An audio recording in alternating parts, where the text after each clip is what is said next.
அல்லேலூயா. கர்த்தருடைய பரிசுத்த நாமத்துக்கு மகிமை உண்டாவதாக. இப்பொழுதும் வாசிக்கும்படி தெரிந்து கொள்ளப்பட்ட வேத வசனம் அப்போஸ்தலர் நடபடிகள் 4வது அதிகாரம் 12வது வசனம்.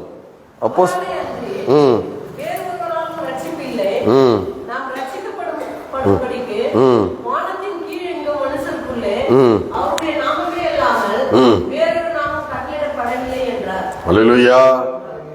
அவராலே அன்றி வேறு ஒருவராலும் ரட்சிப்பு இல்லை. அல்லேலூயா. பாருங்க, அருமையா இதுல எழுதப்பட்டிருக்கிறது. இயேசுவாலே அன்றி வேறு ஒருவராலும் ரட்சிப்பு இல்லை. ரட்சிக்கப்படும்படி வானத்தின் கீழங்கும் மனுஷர்களுக்குள்ளே வேறு ஒரு நாமம் கட்டளையிடப்படவில்லை என்றார். அப்ப இது கட்டளையிடப்பட்டிருக்கிற ஒரு அற்புதமான ஒரு நாமம். அல்லேலூயா. கட்டளையிடப்பட்டிருக்கிற ஒரு அற்புதமான நாமம். அப்போ நான் போன தடவை உங்களுக்கு பேசியிருந்தேன். என்ன பேசியிருந்தேன்னா, ரட்சிப்பு இல்லையா, ரட்சிக்கப்படும்படி அப்படின்னா ரட்சிப்பு. அந்த ரட்சிப்புல என்னென்ன இருக்குது பாத்தீங்கன்னா, நமக்கு அந்த ரட்சிப்பின் நிமித்தமாய் நம்ம கிட்ட ஏற்பட்டிருக்கிற மாற்றங்கள் என்ன மாற்றங்கள் பாத்தீங்கன்னா, முதல்ல கர்த்தர் நல்லவர் என்பதை நாம அறிந்திருக்கிறோம். அந்த ரட்சிப்பு கர்த்தர் எவ்வளவு நல்லவர் என்பதை நமக்கு அது காண்பித்திருக்கிறது. இரண்டாவது, அவர் எவ்வளவு நல்லவர் என்பதை நமக்கு காண்பித்திருக்கிறது. வல்லவர் எவ்வளவு வல்லவர், எவ்வளவு நல்லவர் என்பதை காண்பித்திருக்கு. ஆகவே நாம் அவரோடு கூட பேசுகிறவர்களாக, பிரேயர்ல ஜெபத்துல பேசுகிறவர்களாக, அவரிடமல்ல நம்முடைய வாழ்க்கையிலே ஒரு பரிசுத்தமான ஒரு வாழ்வு வாழ்கிறவர்களாக, அது மாத்திரமல்ல நம்முடைய வாழ்க்கையிலே நாம் தயவாய் இருப்பது. அல்லேலூயா. தயவாய் இருப்பது, அதாவது இரக்கமாய் இருப்பது, மற்றவர்களுக்கு உதவி செய்கிறவர்களாய், இரண்டாவது கடைசியா உண்மை உள்ளவர்களாய் நாம் இருக்க வேண்டும். அல்லேலூயா.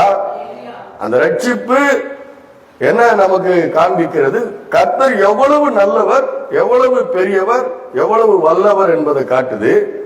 இரண்டாவது, நம்முடைய வாழ்க்கையிலே நாம் பரிசுத்தமாய் வாழ்கிறோம், அவரோடு பேசுகிறோம், அவருடைய வார்த்தைகளை தியானிக்கிறோம், உண்மையாய் இருக்கிறோம், இரக்கம் உள்ளவர்களாய் நாம் இருக்கிறோம். அல்லேலூயா. அப்போ அது கனம் பண்ணுகிறதா இருக்கிறது, அவரை கனம் பண்ணுகிறதா இருக்கிறது. அல்லேலூயா. அதான் அது நமக்கு ரொம்ப அந்த ரட்சிப்பு இவைகளை எல்லாம் நம்முடைய வாழ்க்கையை நமக்கு தருகிறது. ஆனா இது எதுவுமே இல்லாம தான் அந்த ஐஸ்வர்யவானுடைய ஓமையில அந்த ஐஸ்வர்யவான் தயவா இல்ல, உண்மையா இல்ல, வாழ்க்கையில ஒரு பரிசுத்தம் இல்ல, கர்த்தர் எவ்வளவு பெரியவர் என்பதை குறித்து அவனுக்கு எந்த விதமான இது இல்லாம அவன் இருந்தது. அதை குறித்து நான் உங்களுக்கு எடுத்து நான் காமிச்சேன். இன்னைக்கு என்ன பார்க்க போகிறோம்? இன்னைக்கும் ஒரு சில காரியங்களை நாம பார்க்க போகிறோம். அல்லேலூயா. போன தடவை வாஸ்த வசனத்துல பாத்தீங்கன்னா அவர் சொல்றாரு, நீதிமொழிகள் 8ஆம் அதிகாரத்துல என்ன சொல்றாரு பாருங்க, 8, 17, 18, 19. நீதிமொழிகள் 8ஆம் அதிகாரம் 17, 18, 19. அல்லேலூயா. படிப்போம். நீதிமொழிகள் 8 எடுத்துட்டீங்களா? அவர் என்ன சொல்றாரு பாருங்க, என்னை சிநேகிக்கிறவர்களை நான் சிநேகிப்பேன், அதிகாலமே என்னை தேடுகிறவர்கள் என்னை கண்டடைவார்கள். படிங்கம்மா. என்ன வருதா? ஐஸ்வர்யமும் கனமும் நிலையான பொருளும் நீதியும் என்னிடத்திலே உண்டு. அதாவது என்ன சொல்றாரு, என்னை சிநேகிக்கிறவர்களை நான் சிநேகிப்பேன், அதிகாலமே என்னை தேடுகிறவர்கள் என்னை கண்டடைவார்கள், ஐஸ்வர்யமும் கனமும் நிலையான பொருளும் நீதியும் என்னிடத்தில் உண்டு. பாருங்க எப்படி சொல்றாரு பாருங்க, பொன்னையும் தங்கத்தையும் பார்க்கிலும் என் பலன் நல்லது, சுத்த வெளியை பார்க்கிலும் என் வருமானம் நல்லது. அல்லேலூயா. அவர் எவ்வளவு பாருங்க, ஐஸ்வர்யமும் கனமும் நிலையான பொருளும், இன்னொன்று சொல்றாரு, நீதியும் என்னிடத்திலே உண்டு. என்னவா இருக்குதா? ஐஸ்வர்யம் இருக்குது, கர்த்தரிடத்துல ஐஸ்வர்யம் இருக்குது, கனம் இருக்குது, நிலையான பொருள் இருக்குது, நீதியும் என்னிடத்தில் இருக்கிறது. அது மாத்திரமல்ல, சொல்றாரு, பொன்னையும் தங்கத்தையும் பார்க்கலும் என் பலன் நல்லது, சுத்த வெளியை பார்க்கலும் என்னுடைய வருமானம் நல்லது. பாருங்க, இன்னைக்கு இந்த உலகத்துல ஆண்டவர்கிட்ட சொல்றாரு, ஆண்டவர் சொல்றாரு, ரொம்ப அற்புதமா சொல்றாரு, ஐஸ்வர்யம் இருக்குது, கனம் இருக்குது, நிலையான பொருள் என்கிட்ட இருக்குது, நீதியும் என்னிடத்துல இருக்கிறது. ஒரு மனுஷன் எதிர்பார்க்கறது இதுதான். அல்லேலூயா. இந்த உலகத்துல யாராவது ஐஸ்வர்யத்தை யாராவது எதிர்பார்க்காம இருக்காங்களா? மரியாதை எல்லாம் யாராவது எதிர்பார்க்காம இருக்கிறாங்களா? நிலையான பொருளை யாராவது எதிர்பார்க்காம இருக்காங்களா? நீதியா வாழணும்னு யாராவது எதிர்பார்க்காம இருக்காங்க? எல்லாமே ஆசைப்படுறாங்க, இது நாளுத்துக்கு ஆசைப்படுறாங்க. அப்போ இதெல்லாம் வேணும்னா அவர் சொல்றாரு, அதிகாலமே என்னை தேடுகிறவர்கள் என்னை கண்டடைவார்கள், என்னை சிநேகிக்கிறவர்களை நான் சிநேகிப்பேன், அதிகாலமே தேடுகிறவர்கள் என்னை கண்டடைவார்கள். இதெல்லாம் மனசுல நீங்க ஆழமா வச்சிருங்க. நான் போன தடவை இதை உங்களுக்கு நான் எடுத்து காண்பித்திருந்தேன். அப்போ இதுல பாத்தீங்கன்னா, ஒரு போன தடவை என்ன எடுத்து காமிச்சேன், கொர்நேலியுடைய வாழ்க்கையில அவன் எப்படிப்பட்டவனாக இருந்தான் என்பதை நான் உங்களுக்கு எடுத்து காமிச்சேன். பாருங்க,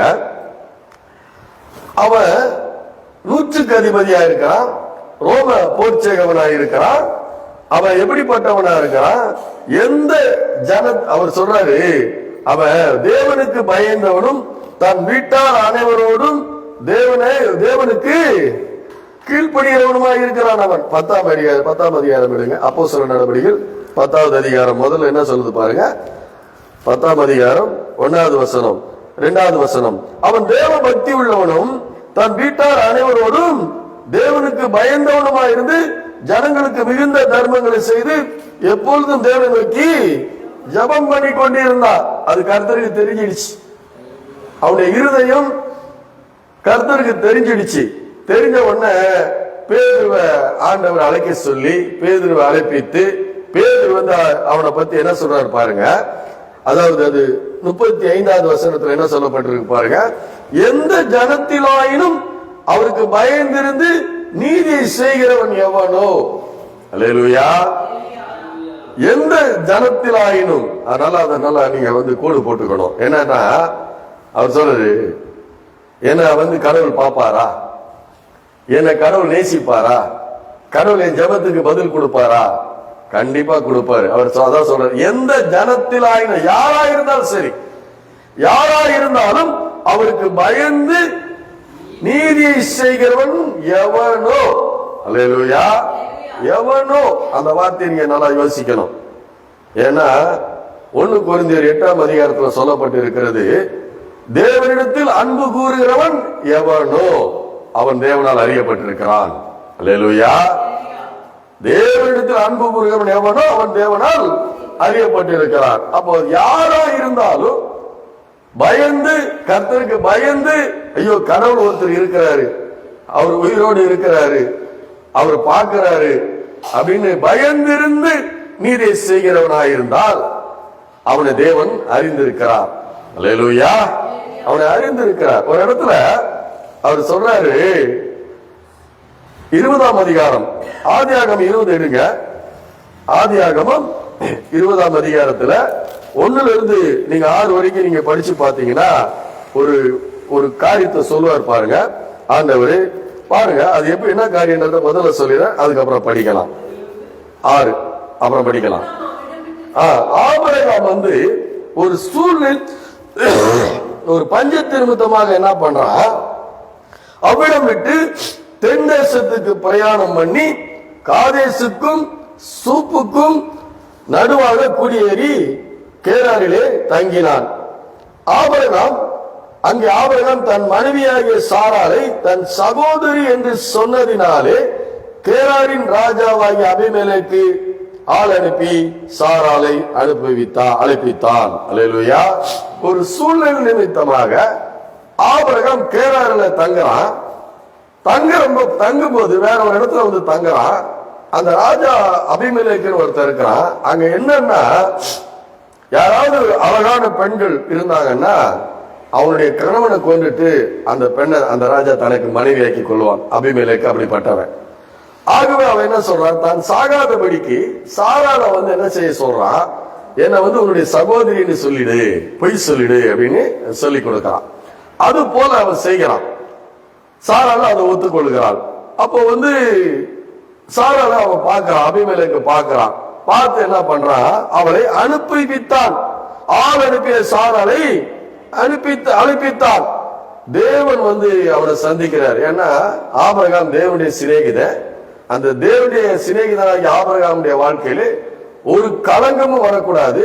இரண்டாவது அவனுடைய சந்ததியிலே இயேசு பிறக்க போகிறார். ஆகவே ஒரு களங்கமும் வரக்கூடாது என்பதற்காக தேவன் இரவிலே அபிமெலேக்குக்கு சொப்பனத்திலே தோன்றி, நீ அழைப்பித்த ஸ்திரீ நிமித்தம் செத்தாய், நீ செத்தாயினார், மர்கையான்ட்டார், உன்னை போட்டு தள்ளிடுவேன்ட்டார். அல்லேலூயா. அப்போ உடனே அபிமெலேக்கு அவன் சொல்றான், அபிமெலேக்கு என்ன சொல்றான், ஆண்டவரே நீர் நீதி உள்ள ஜனங்களை அழிப்பீரோ. என்ன கேட்கிறான், கர்த்தருக்கு பயந்து நீதியை செய்கிறவன் எவனோ இல்லையா. இங்க என்ன சொல்றான், நீதி உள்ள ஜனங்களை நீர் அழிப்பீரோன்னு கேட்கிறான். அபிமெலேக்கு கேட்கிறான். அவர் சொல்றாரு, ஆண்டவர் அதுக்கு சொல்றாரு, அபிமெலேக்கு அவளை சேராதிருந்தான், ஆகையால் அவன் ஆண்டவரே நீதி உள்ள ஜனங்களை அழிப்பீரோ, இவள் தன் சகோதரி என்று என்னோட அவன் சொல்லவில்லை. ஆபிரகாம் என்ன சொன்னா, இவளை என்னுடைய மனைவி நீ சொன்னா, என்னுடைய சகோதரி என்று தானே சொன்னா, அதனால நான் ஆசைப்பட்டு நான் என்ன பண்ணேன், நான் கூப்பிட்டேன் அப்படின்னு சொல்றான். உத்தம அதுக்குதான் ஆண்டவர் சொல்றாரு பாருங்க. அப்பொழுது தேவன் 6வது வசனத்துல சொல்றாரு, அப்பொழுது தேவன் உத்தம இருதயத்தோடும் நீ இதை செய்தா என்று நான் அறிந்திருக்கிறேன். அல்லேலூயா. அவன் மனைவி என்று தெரிந்து அவன் கூப்பிடல, சகோதரி என்று அறிந்ததுனால அவனை கூப்பிட்டான். அதனால அவர் சொல்றாரு, உன் இருதயத்துல தப்பு இல்லப்பா, அதுக்காக அபிமெலேக்கு நல்லவன் சொல்லலாம் ஆண்டவர். அந்த ஒரு குறிப்பிட்ட காரியத்தை தேவன் அவன் இருதயத்தை பார்க்கிறாரு. என்ன பார்க்கிறாரு, இவ சகோதரி என்று சொன்னது நிமித்தம் இவ அவளை அழைப்பித்தான், இந்த ராஜா அழைப்பித்தான். அப்போ ஆண்டவர் எந்த ஜனத்திலாயினும் நீதியை செய்கிறவன் எவனோ அவனை தேவன் என்ன பண்ணிருக்கிறாரு, அறிந்திருக்கிறார். அல்லேலூயா. அப்படி அறிந்திருக்கிறவர்களை அவர் ரட்சிக்க விரும்புகிறார், அவர்களை அவர் தேடுகிறார், அவர்களை அவர் கண்ணோக்கி அவர் பார்க்கிறார். பாருங்க, அப்ப பாருங்க அவருக்கு பெரிய என்ன பாருங்க, அவன் கேட்கிறான், நீதி உள்ள ஜனங்களை நீர் அனுப்பி. அவன் துன்மார்க்கன் தான், தேவனுக்கு பயப்படாதவன் தான். அந்த இடத்துல தெய்வ பயம் இல்லை. எங்க அங்க தெய்வ பயம் இல்லை. அங்க என்ன இருக்குது, அழகான பெண்ணு, அவனுடைய கணவனை முதல்ல காலி பண்ணி அந்த பெண்ணை அபகரிச்சிருவாங்க. ஆனா இங்க என்ன நடக்குது, இந்த விஷயத்துல என்ன நடக்குது, ஆபிரகாம் விஷயத்துல ஆபிரகாம் பொய் சொன்னது நிமித்தம், அல்லேலூயா, அதனால நான் அழைப்பித்தேன்னு சொல்றான். அதனால அந்த ஒரு காரணத்துல அவன் மேல தவறு இல்லை. அப்போ தேவன் எதிர்பார்க்கிறது என்னன்னு பாத்தீங்கன்னா, நம்மிடத்திலே நீதியை எதிர்பார்க்கிறார். அல்லேலூயா. நாம நீதியாய் வாழ வேண்டும், பரிசுத்தமாய் வாழ வேண்டும், உண்மையாய் வாழ வேண்டும், தயவாய் வாழ வேண்டும் என்று அவர் எதிர்பார்க்கிறார். அதனாலதான் பாருங்க, ஒரு இடத்துல என்ன சொல்லப்பட்டு இருக்கிறது, ஒரு பெரிய காரியம் இதுல நாம விளங்கிக் கொள்ள வேண்டும். அல்லேலூயா. நாம என்ன விளங்கிக் கொள்ள வேண்டும், ஒரு பெரிய ஒரு காரியத்தை நாம் விளங்கிக் கொள்ள வேண்டும். அல்லேலூயா. என்ன விளங்கிக் கொள்ள வேண்டும், நம்முடைய தேவன் நம்மை சிருஷ்டித்த இந்த தேவன் எவ்வளவு பெரியவர் என்பதை நம்ம இருதயத்தில் வைத்திருக்க வேண்டும். அல்லேலூயா. அதுதான் இன்னைக்கு நமக்கு ஒரு பெரிய ஒரு பலவீனமா இருக்கிறது. நம்முடைய இருதயத்திலே நமக்கு பலவீனமா இருக்கிற ஒரு காரியம் என்னன்னு பாத்தீங்கன்னா, நம்முடைய தேவன் எவ்வளவு பெரியவர் என்பதை நாம் அறிந்து கொள்ள வேண்டும். அல்லேலூயா. வேதம் சொல்லுகிறது, அவர் வானங்களை விரல்களினால் விரித்தவர் அவர். அல்லேலூயா. வானங்களை விரல்களினால் விரித்தவர், செங்கடலை அவர் பிளந்தவர் அவர். காணப்படுகிற இந்த உலகத்தை பாருங்க, காணப்படுகிற அந்த வானத்தை பாருங்க, உங்கள் கண்களை ஏறெடுத்து பாருங்க, அவைகளை சிருஷ்டித்தவர் நான் என்று அவர் சொல்லுகிறார். அல்லேலூயா. ஏசாயால நிறைய தடவை சொல்லுறாரு. ஏசாயா தீர்க்க தரிசன புஸ்தகத்துல ஒரு வசனம் வருது, தண்ணீர்களை கைப்பிடியால் அளந்து வானங்களை ஜானளவாக பிரமாணித்து பூமியின் மண்ணை மரக்காலால் அளந்து மலைகளை தராசாலும் பர்வதங்களை துலாக்கோலும் நிறுத்தவர் யார்? அல்லேலூயா. பூமியில இருக்கிற தண்ணி எல்லாம் ஒரு கைப்பிடியால் அளந்து அங்க வச்சிருக்கிறாராம். அல்லேலூயா. ரொம்ப அற்புதமான வசனம். அவர் பாருங்க, இந்த நட்சத்திரங்களை பாருங்க, இந்த பூமியை பாருங்க, இதெல்லாம் நான் உங்களுக்காக நான் சிருஷ்டித்தேன். அவ்வளவு பெரிய தேவன். நான் சொல்லாகும், நான் கட்டளையிட நிற்கும். அல்லேலூயா. சமுத்திரத்தினுடைய அலைகளை கொந்தளிக்க பண்ணுகிறவர் அவர். இறையாதே அமைதலாய் என்று சொல்கிறாரு, கடல் அமைதலாகுது. அல்லேலூயா. 5 மீனை கொண்டு 5000 பேரை போஷிக்கிறாரு, தொடுறாரு, குருட பார்வையிறான், குஷ்டரோகிகள் சுத்தமாகிறார்கள், ஏராளமான அற்புதங்கள் நடக்குது, அதிசயங்கள் நடக்குது. அப்பேற்பட்ட மகிமையின் தேவன், அவ்வளவு பெரிய தேவன். அது மாத்திரமல்ல, அவருடைய கண்கள் பூமி எங்கும் உலாவிக் கொண்டிருக்கிற கண்கள் என்று வேதம் சொல்லுகிறது. அல்லேலூயா. யெகோவா ஈரே அவர், எல்சடாய், நான் சர்வ வல்லமையுள்ள தேவன் என்று அவர் சொல்கிறார். தன்னை குறித்து அவர் சொல்கிறார். அப்பேற்பட்ட மகிமைக்கும் மாட்சிமைக்கும் மகத்துவத்துக்கும் பாத்திரரான அப்பேற்பட்ட மகிமையின் தேவனை நாம் ஆராதித்துக் கொண்டிருக்கிறோம். அல்லேலூயா. அது மாத்திரமல்ல, அவரை பத்தி வேதம் சொல்லுகிறது, பரிசுத்தத்தில் பயங்கரமானவர். அல்லேலூயா. என்ன அவரு? பரிசுத்தத்தில் பயங்கரமானவர். அதனால ஒருத்தர் சொல்றாரு, ரெவரண்ட்னு போடாதுன்றார். ரெவரண்ட்னா கனத்துக்குரியவர் போடாதீங்க, அது தப்புன்றாரு. அவர் கனத்துக்குரியவர். அல்லேலூயா.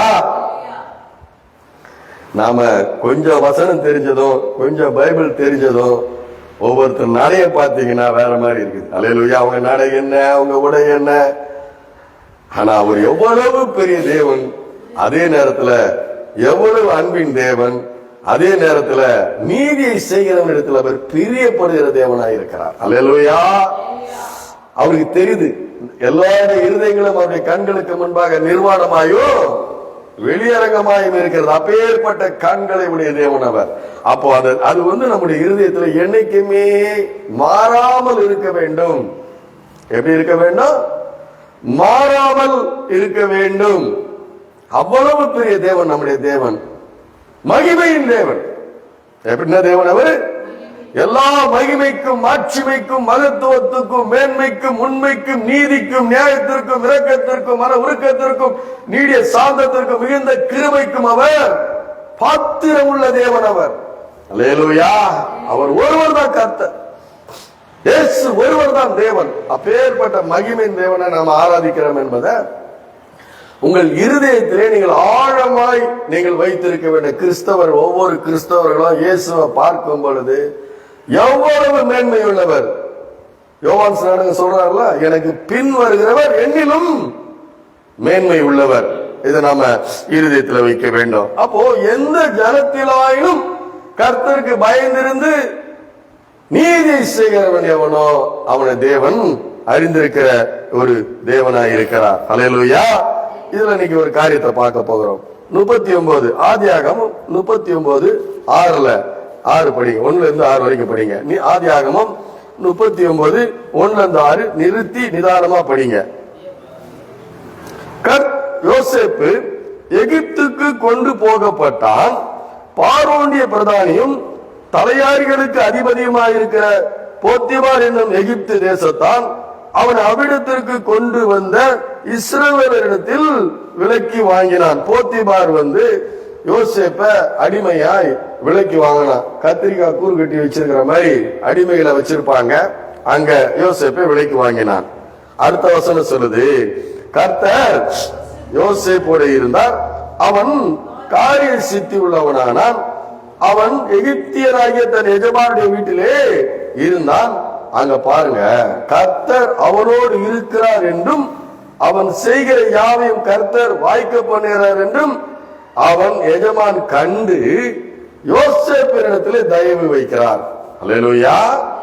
அவன் யோசேப்பினிடத்திலே தயவு வைத்து அவனுக்கு என்ன நடக்குது பாருங்க, தனக்கு ஊழியக்காரனும் தன் வீட்டுக்கு விசாரணை காரணமாக்கி தனக்கு உண்டான யாவற்றையும் அவன் கையிலே ஒப்புவித்தான். கர்த்தர் யோசேப்புக்கு ஒரு தரிசனத்தை கொடுத்தாரு. அதனால அவனுடைய சகோதரர்கள் பொறாமை கொண்டு அவனை குழியில போடுறாங்க. இஸ்மவேலர்கிட்ட விலைக்கு விற்கிறாங்க. 20 வெள்ளி காசுக்கு அவனை விலைக்கு வித்துறாங்க. தகப்பன்ட்ட போய் பொய் சொல்லி அவனை மிருகம் அடிச்சு போட்டதுன்னு சொல்றாங்க. ஆனா இஸ்மவேலரை கொண்டு போய் எகிப்துல போத்திபார்கிட்ட வித்து போடுறாங்க. போத்திபாரு அவனை பார்க்கறான். பார்க்கும்போது அவன் காரிய சித்தி உள்ளவனா இருக்கிறான். அவன் செய்கிற காரியங்கள் எல்லாம் என்ன ஆகுது? தொட்டா மண்ணெல்லாம் என்ன ஆகுது? பொன்னாகுது. அல்லேலூயா. காரணம் என்ன? யோசேப்பு கூட கர்த்தர் யோசேப்போடு இருக்கிறார். கர்த்தர் ஒரு நோக்கத்தோட யோசேப்போடு கூட இருக்கிறார். அவன் காரிய சித்தி உள்ளவனானால் எல்லாம் வாய்க்கப்படுது. மண்ணை தொட்டா மண்ணு பொன்னாகுது. அப்ப அத எஜமான் கண்டுட்டு என்ன சொல்றான் பாருங்க. அடிமையா வாங்கினவனை எப்படி மாத்துறான்? யோசேப்பிடத்தில் தயவு வைத்து அவனை தனக்கு ஊழியக்காரனும் தன் வீட்டு விசாரணை கர்த்தனுமாக்கி அவனை, அல்லேலூயா, விசாரணை காரணமாக்கி தனக்கு உண்டான யாவற்றையும் அவனிடத்திலே ஒப்புவிக்கிறான். அல்லேலூயா. நல்லா இந்த ஒரு வார்த்தை நீங்க கவனிக்கணும். என்ன வார்த்தையை கவனிக்கணும்? இந்த ஒரு வார்த்தையை நீங்க நல்லா கவனிக்கணும். தனக்கு உண்டான எல்லாவற்றையும் ஒப்புவித்தான். அப்போ யோசேப்பு காரிய சித்தி உள்ளவனா இருக்கிறான். அவன் செய்கிற எல்லாவற்றையும் தேவன் வாய்க்கை செய்கிறாரு. கர்த்தர் யோசேப்போடு இருக்கிறாரு. அல்லேலூயா. அதனால எல்லாவற்றையும் அவன் என்ன பண்றான்? யோசேப்பின் இடத்துல ஒப்பு வைக்கிறான். ஆனா போத்திபார் அந்த யோசேப்பு வணங்குற தேவனை வணங்கல. அல்லேலூயா. வணங்கல. அவனை ஒப்புவிக்கிறான். ஒப்புவித்துட்டு என்ன பண்ண? அடுத்த விஷயம் என்ன நடக்குது பாத்தீங்கன்னா, ஏன்னா நீதிமானுக்கு வரும் அநேக சோதனைகள் உண்டு. அல்லேலூயா. ஆனா கர்த்தர் அது எல்லாவற்றிலும் அவனை விடுவிக்கிறாராம். கர்த்தர் அவனை எல்லாவற்றிலும் இருந்தவனை விடுவிக்கிற கர்த்தராய் அவர் இருக்கிறார். அப்புறம் பாருங்க, இவெல்லாம் நடந்த உடனே அவன் அடுத்த வசனம் என்ன சொல்லுது? அவனை தன் வீட்டுக்கும் தனக்கு உண்டான எல்லாவற்றிற்கும் விசாரணை காரணாக்கிறது முதற்கொண்டு கர்த்தர் யோசேப்பி நிமித்தம், யார் நிமித்தம்? யோசேப்பி நிமித்தம் அந்த எகிப்தியன் வீட்டை ஆசீர்வதித்தார். வீட்டிலும் வெளியிலும் அவனுக்கு உண்டானவர்கள் எல்லாவற்றிலும் கர்த்தருடைய ஆசீர்வாதம். யாரால இருக்கிற ஆசீர்வாதம்? உங்களாலேயும் என்னாலே இருக்க வேண்டும் ஆசீர்வாதம். இந்த உலகத்துக்கு நாம வெளிச்சமா இருக்கிறோம். அல்லேலூயா. இந்த உலகத்துக்கு நாம வெளிச்சமா இருக்கணும். ஆண்டவர் நம் நிமித்தமாக மற்றவர்களை ஆசீர்வதிக்க முடியும் என்பது இந்த வசனத்தின் மூலமாய் நீங்கள் கற்றுக்கொள்ள வேண்டும். அல்லேலூயா. அதை இந்த உலகம் காண வேண்டும். கண்டு இந்த கர்த்தர் எவ்வளவு பெரியவர் என்பதை நாம் மூலமாக இந்த உலகம் கண்டுகொள்ள வேண்டும். அது மாத்திரமல்ல, ஆகையால் அடுத்த வசனம் 6வது வசனம், ஆகையால் அவன் தனக்கு உண்டானது எல்லாம் யோசேப்பின் கையிலே ஒப்பு கொடுத்து விட்டு. 2 தடவை வருது. முதல்ல என்ன படிச்சோம்? 4வது வசனத்துல தனக்கு உண்டான யாவற்றையும் அவன் கையிலே ஒப்புவித்தான் வருது. 6வது வசனம் பாத்தீங்கன்னா யோசேப்பின் கையில ஒப்பு கொடுத்து விட்டு தான் புசிக்கிற போஜனம் தவிர தன்னிடத்தில் மற்றொன்றை குறித்து அவன் விசாரியாது இருந்தான். அல்லேலூயா. என்ன சொல்றான் யோசேப்பு?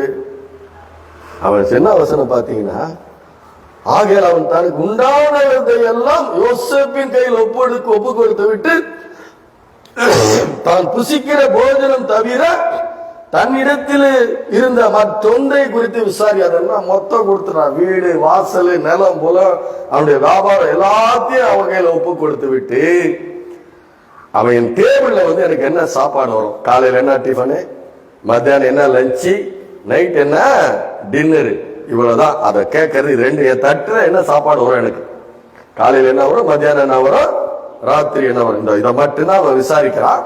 மத்த எதை பத்தி அவன் கவலைப்படல. ஏன்னா அவன் கண்டுகொள்கிறான். என்ன கண்டுகொள்கிறான்? இவன் இடத்துல கர்த்தர் இருக்கிறாரு, வாய்க்கை செய்கிறாரு, இவன் ஆசீர்வதிக்கப்பட்டவனா இருக்கிறான், இவன் வந்ததுக்கு அப்புறம் என்னுடைய ஆஸ்தி பெருகி இருக்குது, நான் நல்லா ஆசீர்வாதமா இருக்கேன், வசதியா இருக்கிறேன், எனக்கு வேலை கம்மியாயிடுச்சு, அவனே எல்லாத்தையும் பார்த்துட்டு அவன் கையில ஒப்பு கொடுக்கிறான். ஹல்லேலூயா.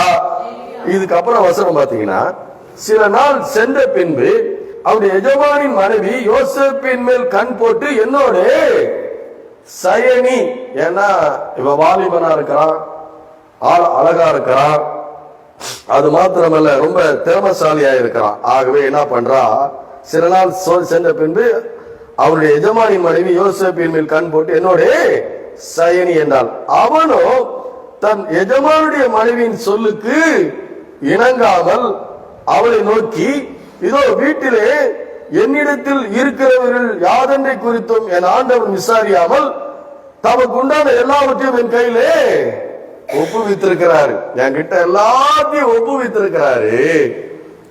ஒப்புவித்திருக்காருன்னா எதனால என்கிட்ட ஒப்புவித்திருக்கிறாரு?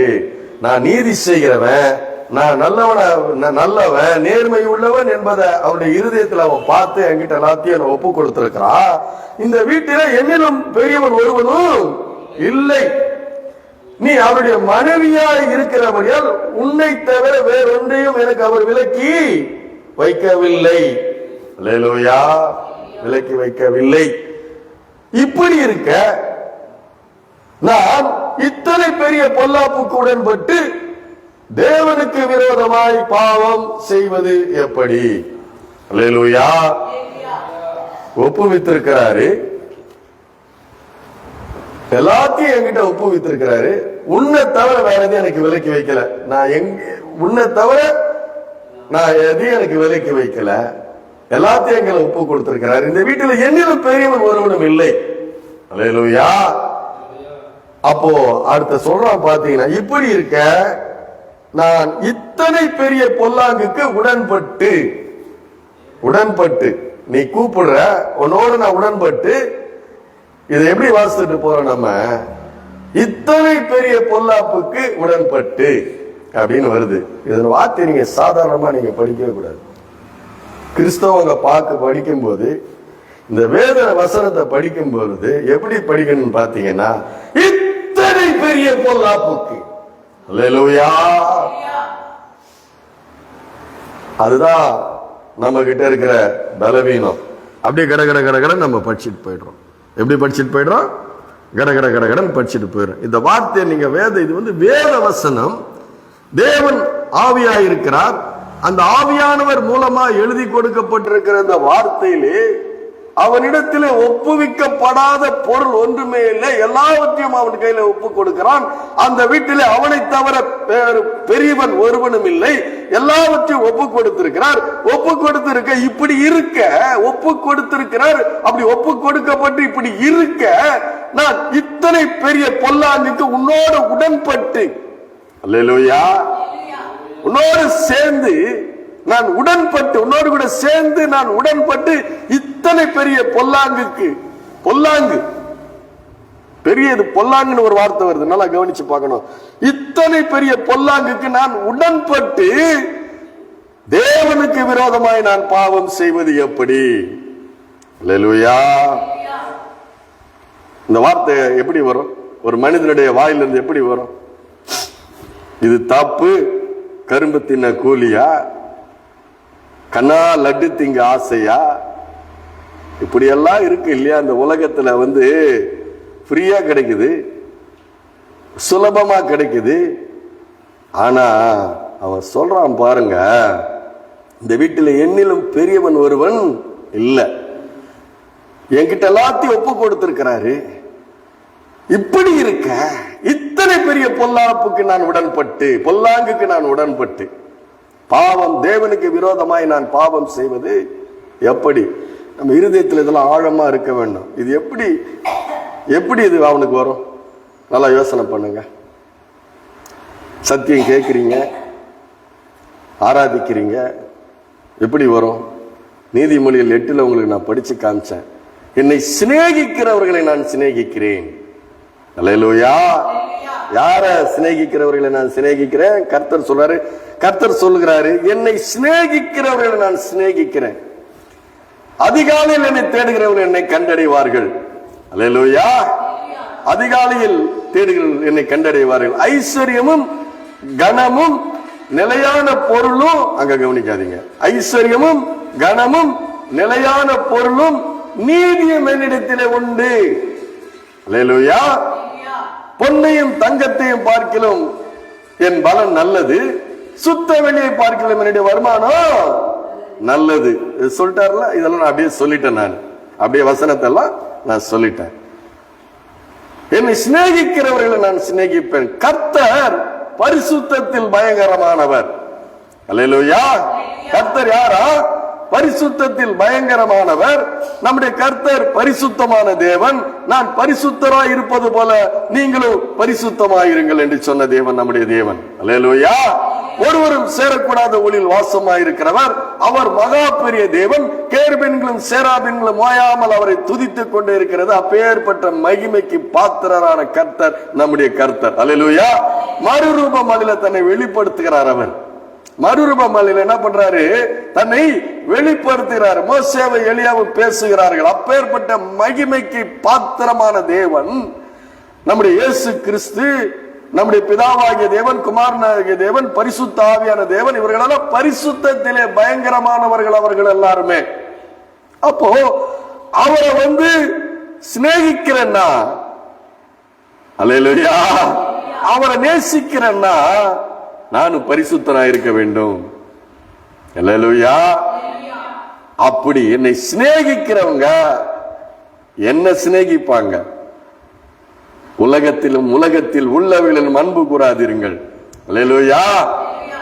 உலகத்தில் உள்ளவர்களின் அன்பு கூறாது. என்னை சிநேகிக்கிறவன், என்னை நேசிக்கிறவன், என்னை விரும்புகிறவன் பரிசுத்தவானா இருக்க வேண்டும். அவர் விரும்புகிறார். அல்லேலூயா.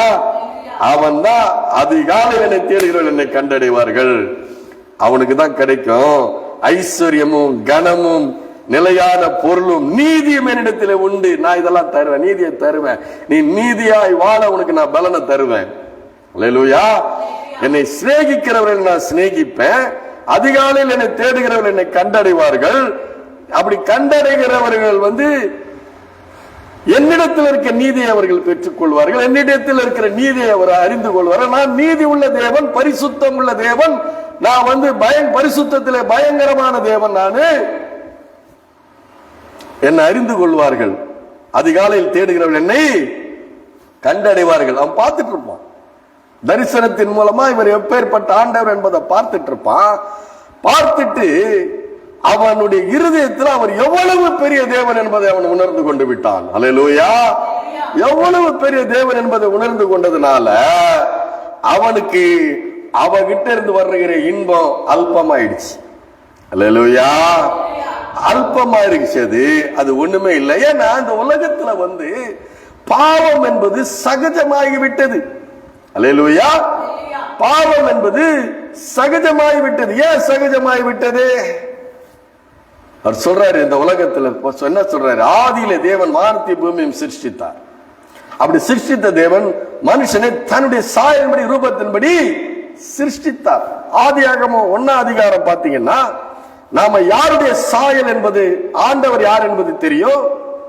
நாம யாருடைய சாயல், யாருடைய ரூபம் என்பது தெரியும். அது மறந்து போச்சு, நமக்கு மறந்து போயிடுச்சுங்க. நம்முடைய மாம்ச சிந்தனையில இந்த உலகத்தையே இப்படி சுத்தி சுத்தி சுத்தி சுத்தி பார்த்துட்டு வானத்துக்கு கண்களை ஏறெடுக்க முடியாம பண்ணி இப்படி தலை தூக்க முடியாம இருக்கிற மாதிரி இப்படியே சுத்தி சுத்தி சுத்தி சுத்தி பார்த்துட்டு இருக்கிறோம் நாம. அதனால அவருடைய சாயல் என்பது மறந்து போச்சு, அவருடைய ரூபம் என்பது மறந்து போச்சு, அவர் மகா பெரிய தேவன் என்பது மறந்து போச்சு. நம்ம அக்கிரமத்திலும் பாவத்திலும் மரித்து போயிருந்தோம், உளையான சேற்றில் இருக்கிறோம். சங்கீதக்காரன் சொல்றான், என் தாய் என்னை பாவத்தில் கர்ப்பம் தரித்தால் நான் துர்க்குணத்திலே உருவானேன். எனக்குள்ள இருக்குது, துர்க்குணம் எனக்குள்ள இருக்குது, பொறாமை எனக்குள்ள இருக்குது, பெருமை எனக்குள்ள இருக்குது, மேட்டிமை எனக்குள்ள இருக்குது. கண்கள் நிச்சயம், மாம்ச நிச்சயம், ஜீவனத்தின் பெருமை, இவைகள் எல்லாம் பிசாசினால் உண்டானவைகள் அல்ல, பிதாவினால் உண்டானவைகள் அல்ல, பிசாசினால் உண்டானவைகள் அவைகள் எல்லாம். அல்லேலூயா. நமக்கு பாருங்க, நான் இப்பெல்லாம் நிறைய பேருக்கு நான் போனே பண்றது இல்லை. தேவை இருந்தா, அவசியம் இருந்தா நான் போன் பண்றேன். இல்லைன்னா நான் என் வாயை மூடிட்டு நான் கவனி உட்கார்ந்து இருக்கிறேன், இல்லைன்னா நான் தியானிக்கிறேன். இந்த சத்தியத்தை எப்படி சொல்றது, இந்த ஆண்டவரை பத்தி எப்படி பேசுறது, இதைத்தான் நான் தியானிக்கிறதா இருக்கிறேன். அல்லேலூயா. அப்போ என்னுடைய தியானம், அவரை தியானிக்கிற தியானம் இனிதா இருக்கிறது. பரிசுத்தத்தில் பயங்கரமானவரை தியானிக்கிற தியானம் இனிதா இருக்கிறது. என் ஜபத்துல வைக்கிறது அதுதான். கண்கள் நீச்சை, மாம்சத்தின் நீச்சை, ஜீவனத்தின் பெருமை இவைகளிலே விழுந்து போகாதபடி நான் என்னை காத்துக்கொள்ள வேண்டும். அல்லேலூயா.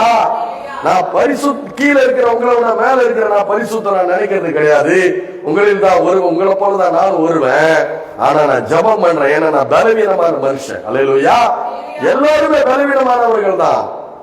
ஆண்டவருடைய சன்னிதானத்தை விட்டு, ஆண்டவருடைய நேசத்தை விட்டு அவர் எவ்வளவு பெரிய பெருமதை மறந்து போய்விட்டால், நம்முடைய இருதயத்தில் ஆழமாய் வைக்காவிட்டால், அவர் பரிசுத்தத்தில் பயங்கரமானவர், வானத்தை பூமி உண்டாக்கினவர், அவருடைய கண்கள் பூமி எங்கும் உலாவிக் கொண்டிருக்கிற கண்களாய் இருக்கிறது. நான் பாவத்தில் விழுந்துட்டா அவருக்கு அது பிரியம் இல்லை. அல்லேலூயா. பிரியம் இல்ல. என் வாழ்க்கையில அப்படி நான் பாவத்தை செஞ்சா எனக்கு தோல்வியும் அவமானமும் நிந்தையும் என்னை விட்டு நீங்காததா இருக்கிறது. ஆனால் அவரோடு கூட இணைந்திருந்தால், அவரை சிநேகித்து அவரோடு கூட நான் இணைந்திருந்தால், எனக்கு கனமும் நிலையான பொருளும் நீதியும் ஐஸ்வர்யமும் கனமும் நிலையான பொருளும் நீதியும் கொடுக்கிறவர் உன்னதமான தேவன் நமக்கு உண்டு. அல்லேலூயா. அப்போ அப்படி நம்ம வாழ்ற நம்ம யாராவது குறை சொன்னாங்கன்னா அதுல உண்மை இல்லைன்னா நம்ம அதை பத்தி பயப்பட வேண்டியதில்லை. அல்லேலூயா. உண்டு. தேவனுக்கு பயந்து வாழும் பொழுது நம்மளை ஒருத்தவங்க பொய்யா குற்றம் சாப்பிட்டாங்கன்னா நாம அதை பத்தி கவலைப்பட வேண்டியதில்லை. அல்லேலூயா. அதை பத்தி பயப்பட வேண்டியதில்லை. ஏன்னா நீதி செய்கிற தேவன் ஒருவர் நமக்கு இருக்கிறார். நமக்கு யார் இருக்கிறார்? நீதி செய்கிற தேவன், பரிசுத்தத்தில் பயங்கரமான தேவன் ஒருவர் நமக்கு இருக்கிறார். அல்லேலூயா. அப்ப அதனாலதான் சொல்றாரு, மாம்ச சிந்தை மரணம், ஆவின் சிந்தையோ ஜீவனும் சமாதானமுமா. நம்ம தேவ சாயல் என்பதை மறந்து போயிட்டதுனால நமக்கு பாவம் சாதாரணமா வருது. கொன்னா பாவம், தின்னா போயிடுச்சு. அவன் செய்யலையா, அவன் செய்யலையா, பின்னாடி வீட்டுக்காரன் செய்யலையா, அவன் செய்யலையா, நல்லாதானே இருக்கிறான், நல்லாதானே இருக்கிறான். அவனுக்கு என்ன கஷ்டம்? நல்லா தானே இருக்கிறான். மாறி மேல மாறி கட்டுறான், கார் வாங்குறான், அவன் பிள்ளைங்க நல்லா இருக்கிறது, அவனுக்கு எல்லாமே நல்லா வாய்க்கிறது. எல்லாம் முடிச்சுட்டு சங்கீதக்காரன் சொல்கிறான், நிச்சயமாக அவர்களை சறுக்கலான இடங்களில் நிறுத்தி இருக்கிறீர். அல்லேலூயா. ஒரு ஷரப்போடு மறைந்து போவார்கள். எங்க போவாங்கன்னு தெரியாது. அல்லேலூயா. அதனாலதான் இத்தனை பெரிய பொல்லாப்பா அவனுக்கு தெரிஞ்சது. ஏன் தெரிஞ்சது? ஐயோயோ ஐயோயோ, இவர் எவ்வளவு பெரிய தேவன் அப்பா, அவரு நான் ஆராதிக்கிற தேவன் எவ்வளவு பெரிய தேவன். அந்த தேவனுக்கு இது அருவருப்பு. அல்லேலூயா. இது பாவம், இது அருவருப்பு, இது பாவம். ஆண்டவர் ஒரு இடத்துல சொல்றாரு, பேதுருவை பார்த்து, நீ தேவனுக்கு ஏற்றவரை சிந்தியாமல் மனுஷருக்கு ஏற்றவரை சிந்திக்கிறாய் சொன்னாரா இல்லையா? அப்ப தேவனுக்கு ஏற்றவரை சிந்திக்க வேண்டும். தேவனுக்கு ஏற்றது போல அவரை சிநேகிக்கிறவன் என்ன பண்ணுவான்? கணவனை நேசிக்கிற மனைவி அவனுக்கு பிடிச்சதெல்லாம், அவனுக்கு பிடிச்ச மாதிரி எல்லாம் நடக்கிறான் இல்லையா? என் கணவருக்கு எது பிடிக்கும், என் கணவருக்கு அது பிடிக்கும், என் கணவர் இப்படி சாப்பிடுவாரு, இதெல்லாம் அப்படி சிநேகிக்கிறாங்க. அப்போ எது பிடிக்கல அது அவளுக்கும் பிடிக்காம போயிடுது. கணவனுக்கு பிடிச்சதெல்லாம் மனைவிக்கு பிடிக்காத. அது இங்க இந்த காலத்துல எங்க நடக்குதுன்னு நீங்க கேக்குறீங்க, எனக்கு புரியுது. அது உண்மையிலே சிநேகிக்கிறவர் சிநேகிக்கிறார். இது சிநேகம், இது தேவன் மேல் வைத்த சிநேகம். அவன் சொல்றாங்க தேவனுக்கு விரோதம், போத்திபாருக்கு விரோதம் சொன்னா யாருக்கு விரோதமா செய்யறாங்க? போத்திபாருடைய மனைவி கிட்ட பிரவேசிச்சா யாருக்கு விரோதமா? போத்திபாருக்கு விரோதமா. ஆனா அவன் சொல்றான் தேவனுக்கு விரோதம். இது முதல்ல தேவனுக்கு விரோதம். ஏன்னா நான் தேவனுடைய சாயல், தேவனுடைய ரூபம். அல்லேலூயா. அப்போ இது நான் மனுஷன் பாவம் செய்யறது சகஜமாய் போயிடுச்சு. பாவத்துக்கு செத்து நீதிக்கு பிழைத்திருக்கணும். ஆனா நீதிக்கு செத்து பாவத்துக்கு பிழைத்திருக்கிற மனிதன் பாவத்தை செய்வான், தேவனுக்கு ஏற்றவரை சிந்திக்கிறான். தேவனோடு கூட உனக்கு ஒரு ஐக்கியம் இருக்குது. தேவனோடு கூட என்ன ஐக்கியம் இருக்கிறது? அவரை சிநேகிக்கிறான். அல்லேலூயா. அதிகாலையில தேடுகிறான். அதிகாலையில தேடும்போது உன்னை கண்டுபிடிச்சிட்டான். அவருடைய தரிசனத்தின் மூலமா கண்டுபிடிச்ச ஐஸ்வர்யமும் கனமும் நிலையான பொருளும் நீதியும் அவரிடத்தில் இருக்கிறது, எனக்கு அவர் போதும், இது வேண்டாம், இது வந்து அற்பமானது, என்னை அழித்து போடும், என்னை அவமானப்படுத்தி விட, என்னை நிந்தையில தள்ளுன்னு சொல்லி அவன் அதை புரிந்து கொண்டவனாய் அவன் இருக்கிறான். ஹல்லேலூயா. அதனாலதான் சொல்றாரு, இது பிசாசினுடைய வஞ்சனை, இதுதான் பாவத்தினுடைய வஞ்சனை. பாவத்தினுடைய வஞ்சனையை தெரிவிச்சு கொள்ளலன்னா நமக்கு வர்ற சிந்தனைகளில சிந்தனை நான் அப்படியே எந்த பாவமும் பண்ண மாட்டேனாக்கும், நான் அப்படியே பரிசுத்தனாக்கும், நான் தேவனை நான் முகமுகமா சந்திக்கிறேன், நான் ரொம்ப நேரம் ஆண்டவர்கிட்ட பேசுறேன், ரொம்ப நேரம் நான் ஆண்டவர் இது பண்றேன் அது பண்றேன்னு சொன்னாக்க அதுல ஆவிக்குரிய பெருமை என்னைக்கு வருதோ அன்னைக்கு அழிவு நிச்சயம். ஹல்லேலூயா. ஏன்னா பாவத்தின் வஞ்சனையில யார் வேணா விழுந்து போயிடலாம், பாவத்தினுடைய வஞ்சனையில யார் வேணா விழுந்து போயிடலாம். தாவீது விழுந்து போனவங்க, தாவீது மாதிரி நீங்க யாரும் பேச முடியாது. என் கர்த்தர், என் தேவன், என் மீட்பர், என் மேய்ப்பர், என் கண்மலை, விழுந்து போனோம், ஒரு சமயத்துல விழுந்து போனோம். அதுதான் பிசாசினுடைய வஞ்சனை, பாவத்தினுடைய வஞ்சனை. எந்த மனுஷனும் மாயை. அல்லேலூயா. எந்த மனுஷனும் பொய்ய நல்லவன் ஒருவரும் இல்லை என்று வேதம் சொல்லுகிறது. ஆனா அப்பதான் நம்ம என்ன பண்ணணும், தேவனோட சஞ்சரிக்கிறவர்களாய், தேவனை ஆராதிக்கிறவர்களாய், தேவனை குறித்து தியானிக்கிறவர்களாய், தேவனோடு கூட ஐக்கியம் கொள்கிறவர்களாய் எப்பொழுது இருக்கும் பொழுதுதான் நமக்கு அல்லேலூயா அல்லேலூயா. அதனாலதான் ஆண்டவர் சொல்றாரு, யோவான் 3:20 என்ன சொல்றாரு, பொல்லாங்கு செய்கிற எவனும் ஒளியை பகைக்கிறான்.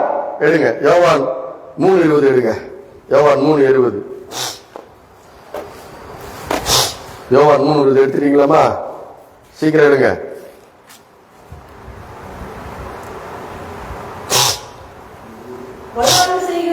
பொல்லாங்கு செய்கிற எவனும் ஒளி பகைக்கிறான், அவன் கிரியைகள் கண்டிக்கப்படாதபடிக்கு ஒளி நிறுத்தல் வராது இருக்கிறான். அல்லேலூயா. அப்ப என்ன பண்ணும், அவன் என்ன சொன்ன, என்ன வார்த்தை சொன்னா சொல்லுங்க, தேவனுக்கு விரோதமாய் உன்னோடு உடன்பட்டு பொல்லாப்பு செய்து தேவனுக்கு விரோதமாய் நான் பாவம் செய்வது இத்தனை பெரிய பொல்லாங்குக்கு உடன்பட்டு சொன்னானா இல்லையா? 39 அதிகாரத்துல சொன்னானா இல்லையா? என்ன சொன்னா, இத்தனை பெரிய பொல்லாங்குக்கு நான் உடன்பட்டு. அப்ப அது பொல்லாங்கு தானே. பொல்லாங்கு செய்கிற எவனும் யார பகைக்கிறான், ஒளியை பகைக்கிறான். தேவன் ஒளியாய் இருக்கிறார், தேவன் ஆவியாய் இருக்கிறார். நான் எந்த மனுஷனையும் பிரகாசிப்பிக்கிற மெய்யான ஒளி, கர்த்தரின் வெளிச்சமும் என் ரட்சிப்பும் ஆனார், யாருக்கு பயப்படுவேன், கர்த்தரின் ஜீவனின் பலனானவர், யாருக்கு நான் அஞ்சுவேன். என்ன சொன்ன சங்கீதக்காரன், என்ன சொன்னான் சங்கீதக்காரன், என்ன சொன்னா, கர்த்தரின் வெளிச்சம். 27:1 சங்கீதம் 27:1 கர்த்தரின் வெளிச்சம் எந்த மனுஷனை பிரகாசிப்பிக்கிற மெய்யான ஒளி என்று புதிய ஏற்பாட்டில் சொல்றாரு. சங்கீதக்காரன் சொல்றான், கர்த்தரின் வெளிச்சம். கர்த்தர் உன்னை பிரகாசிப்பிக்க பண்ணக்கூடியவர். கர்த்தர் உன்கிட்ட இருக்கிற தாளந்துகள், திறமைகள், ஆற்றல்கள், பலன்கள் எல்லாவற்றையும் அவர் உனக்குள்ளே இருந்து அதை வெளிப்படுத்தக்கூடிய ஒரு தேவனாய் அவர் இருக்கிறார். ஹல்லேலூயா. அப்போ 1 யோவான் 1 எடுங்க. 1 யோவான் 1 1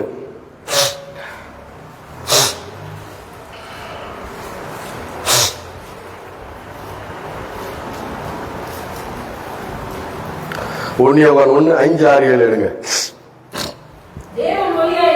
தேவன் ஒளியாய் இருக்கிறார், அவரில் எவ்வளவு வேணும் இருள் இல்லை, நாங்கள் அவரிடத்தில் கேட்டு உங்களுக்கு அறிவிக்கிற விசேஷமாய் இருக்கிறது.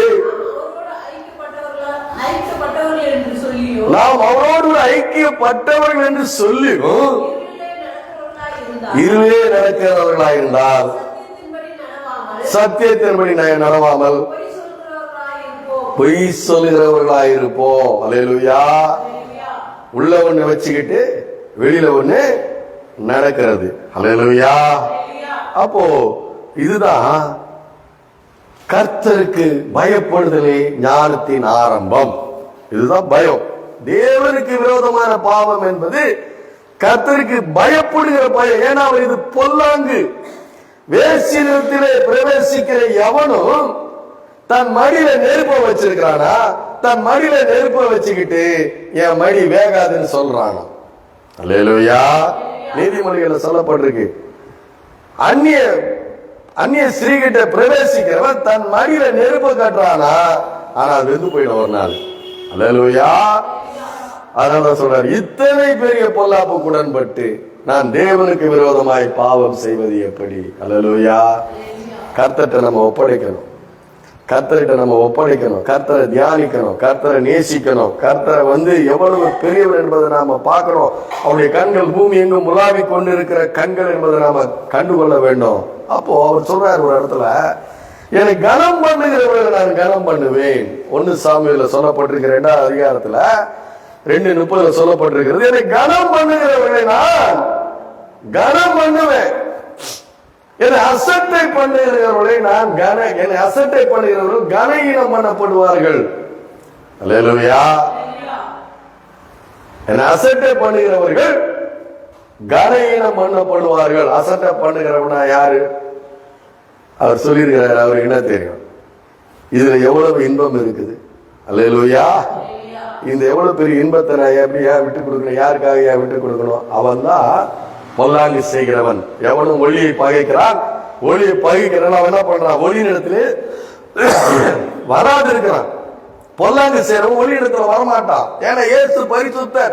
இயேசு ஆராதிக்கிறவர்களுக்கு சபையில என்ன சொல்லி கொடுத்துட்டு இருக்கிறோம்? கிறிஸ்தவ சபைகளில் என்ன சொல்லி கொடுத்துருக்கோம்? இது பாவம், இது பரிசுத்தம், இது அநியாயம், இது அக்கிரமம், இது நீதி, இது நியாயம், இதைத்தான் சொல்லி கொடுக்கிறோம். சபையில என்ன சொல்லி கொடுக்கிறோம்? பரிசுத்தமாய் வாழ்வது எப்படி? இயேசு உனக்கு பலன் கொடுப்பார் பரிசுத்தமாய் வாழ. அல்லேலூயா. அப்போ தேவன் என்னை கனம் பண்ணுகிறவர்கள், என்னுடைய வார்த்தையை கனம் பண்ணுகிறவர்கள், என் வார்த்தையை நம்புறவங்க, என்னுடைய வார்த்தையை விசுவாசிக்கிறவங்க.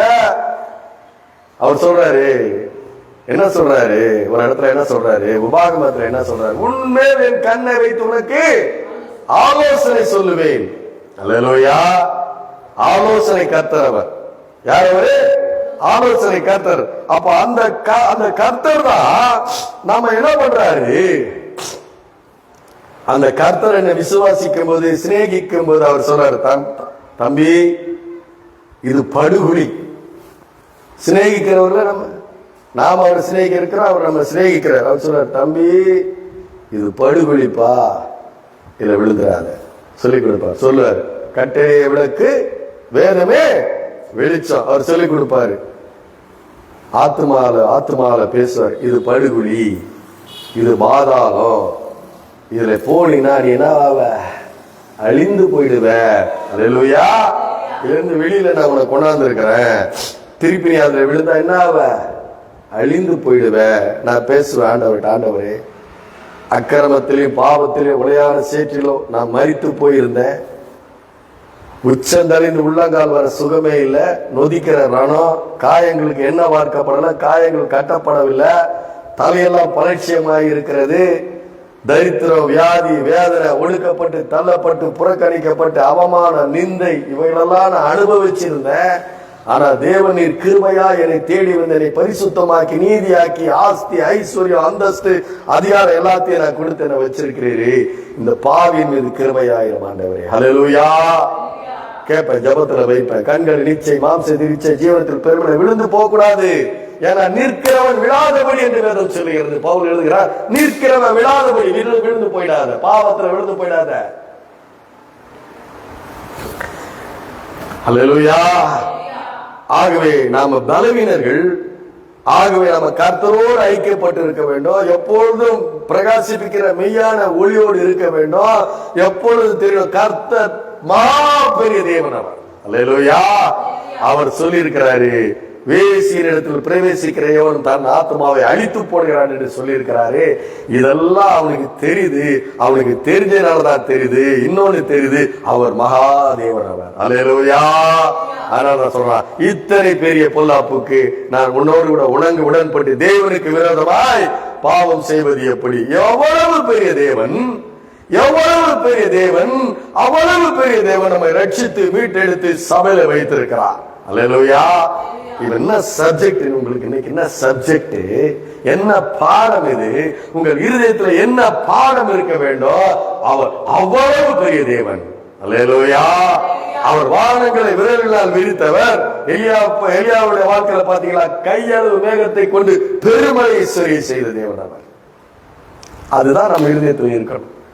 நம்ம இருதயத்திலே ஆழமாய் இருக்கிறது இப்படிப்பட்ட வார்த்தைகள் நாம இடத்துல இருக்க வேண்டும். அல்லேலூயா, அல்லேலூயா. அப்போ இதெல்லாம் தியானம். அதனாலதான் சொல்றது, மகிழ்ச்சியோடைய கர்த்தருக்கு ஆராதனை செய்து, அல்லேலூயா, மகிழ்ச்சியோடைய கர்த்தருக்கு ஆராதனை செய்து ஆனந்த சத்தத்துடனே அவருடைய சந்நிதி முன் வாருங்கள்.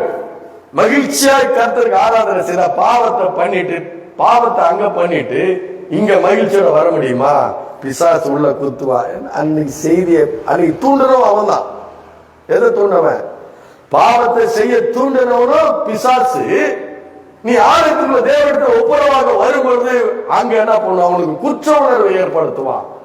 அவ்வளவு பெரிய பாவத்தை செய்துட்டு பெரிய நல்லவ மாதிரி உள்ள போய் போது பொசுக்குன்னு உள்ள போயிடும். அல்லேலூயா, பொசுக்குன்னு உள்ள போயிடும். பாவம் வஞ்சிக்கும், தூண்டி செய்ய வச்சிடும். செய்ய வச்சுட்டு ஐயோ இது பாவம் சொல்லி நீ ஆண்டவரோட ஒப்புரவாக்க வந்தாக்க உனக்கு எப்படி உன்னை ஆண்டவர் எப்படி ஆசீர்வதிப்பார்? இவ்வளவு பெரிய பாவம். பிசாசு பொல்லாதவன் பாருங்க. அல்லேலூயா. அதனாலதான் சொல்றது, தேவனுக்கு பயந்து அவர் வழியில் நடக்கிற மனுஷன் எவனவன் பாக்கியவான். அப்ப நம்ம இதெல்லாம் நம்ம வெறுக்கிறோம். சிந்தையை தூண்டுறான், அதை வெறுத்து அக்கிரமத்தை வெறுத்து பாவத்தை வெறுத்து பாவத்துக்கு செத்து நீதிக்கு பிழைத்திருந்து நாம உள்ள வரும்பொழுது இந்த ஆண்டவரை மனதார நாம் ஆராதிக்க முடியும். அல்லேலூயா. விடுதலையாய் ஆராதிக்க முடியும். அப்படி வாழும் பொழுதுதான் நம்ம மற்றவர்களுக்கு பிரயோஜனமா இருக்க முடியும். அல்லேலூயா. தெரியுதா உங்களுக்கு இந்த ஒரு வார்த்தைக்கு அர்த்தம் தெரியுதா? இத்தனை பெரிய பொல்லாங்க உடன்பட்டு தேவனுக்கு விரோதமாய் பாவம் செய்து எப்படின்னா அவன் இருதயத்துல அவர் எவ்வளவு பெரிய தேவன், எவ்வளவு ஆசீர்வதிக்கிறவர் என்று தெரியும். அல்லேலூயா. அதனால உபத்திரவம் வந்தது. ஆனால் அவன் என்ன பண்றான்? சேரட்ல வர்றான். கனமும் நிலையான பொருளும் ஐஸ்வர்யமும் அவனிடத்துல இருந்தது. அல்லேலூயா. அதனால பொல்லாங்கி செய்யற எவனும் மொழியை பகைக்கிறான். நம்ம இருதயத்தில் இருக்க வேண்டியது, அவர் நம்ம ரட்சித்து இருக்கிறார், மீட்டு எடுத்திருக்கிறார், நம்மை ஆசீர்வதித்து இருக்கிறார், நம்ம உயர்ந்த அடைக்கலத்தை வைத்திருக்கிறார், அற்புதமாய் நம்ம மீட்டு எடுத்திருக்கிறார். இந்த சுத்தியில் இருக்கிற ஜனங்களை பாருங்க, இவ்வளவு சமீபமாய் பெற்ற தெய்வம் ஜன யாராவது இருக்கிறாங்களா? கர்த்தரை தெய்வமா இவ்வளவு சமீபமாய் பெற்ற யாராவது இருக்கிறாங்களா? இயேசு இல்லாம எவ்வளவு பேர் இருக்கிறாங்க? நமக்கு இயேசு இருக்கிறார். உலகத்தில் இருக்கிறவனை காட்டில முனக்குள்ள இருக்கிறவர் பெரியவர். அல்லேலூயா. அதான் ரட்சிப்பு, அதான் ரட்சிப்பு. அவர் தான் சொல்லி கொடுக்கிறாரு, போவாத, நிக்காத, நடக்காத, பேசாத, பழகாத, போயிடு, அங்கிருந்து போயிடு சொல்லி கொடுக்கிறார். அல்லேலூயா. அப்போ அவராலே வேறொருவராலும் ரட்சிப்பில்லை. ரட்சிக்கப்படும் வானத்தின் கீழே மனுஷர்களுக்குள்ளே வேறொரு நாமம் கட்டளையிடப்படவில்லை. அந்த ரட்சிப்பு தான், அந்த மீட்பு தான், ஏதோ ஒரு தரிசனத்தின் மூலமாய் அவனுக்கு கிடைச்ச அந்த ஒரு ரட்சிப்பு, ஒரு விடுதலை, அது தேவனுக்கு விரோதமான பாவம் என்று சொல்ல வைத்தது. அவர் எவ்வளவு பெரிய தேவன் என்பதை அவரோடு ஐக்கியம் கொள்ளும் போது அறிய வைத்தது. அல்லேலூயா. நீங்கள் ஆசீர்வதிக்கப்பட்டவர்கள், தேவனால் ஆசீர்வதிக்கப்பட்டவர்கள். ஆமென். அல்லேலூயா.